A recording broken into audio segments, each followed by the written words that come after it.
fame up in lights, he just wants to be heard. Whether it's the beat or the mic, he feels so unlike everybody else, alone. In spite of the fact that some people still think that they know him, but fuck him, he knows the code. It's not about the salary, it's all about reality and making some noise, making a story, making sure his click stays up. That means when he puts it down, Tox picking it up. Let's go. Who the hell is he anyway? He never really talks much, never concerned with status, but still leaving him starstruck. Humble through opportunities given despite the fact that many misjudge him cause he makes a living from writing raps. Put it together himself, now the picture connects. Never asking for someone's help or to get some respect. He's only focused on what he wrote, his will is beyond reach. And now it all unfolds, the skill of an artist. This is 20% skill, 80% fear. Be 100% clear, cause Ryu was ill. Who would've thought he'd be the one that set the West in flames? And I heard him wreck it with the Crystal Method, name of the game. Came back, dropped Megadeth, took him to church. I like Bleach, man. Ryu had the stupidest verse, this dude is the truth. Now everybody giving them guest spots and stocks through the roof. I heard he fucking with that stock.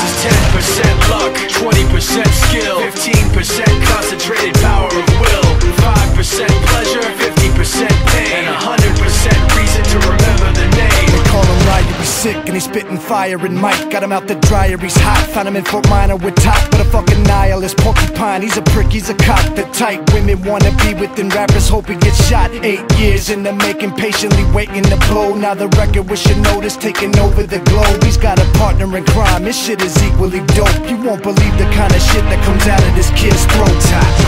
He's not your everyday on the block. He knows how to work with what he's got, making his way to the top. He often gets a comment on his name. People keep asking him, was it given that birth or does it stand for an acronym? No, he's living proof. Let him rock in the booth. He'll get you buzzing quicker than a shot of vodka with juice.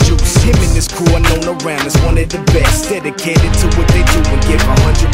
Forget Mike, nobody really knows how or why he works so hard. It seems like he's never got time because he writes every note and he writes every line. And I've seen him at work when that light goes on in his mind. It's like a design is written in his head every time before he even touches a key or speaks in a rhyme. And those motherfuckers he runs with, the kids that he signed, ridiculous, without even trying. How do they do it? This is 10% luck, 20% skill, 15% concentrated power of will, 5% pleasure, 50% pain, and 100% reason to remember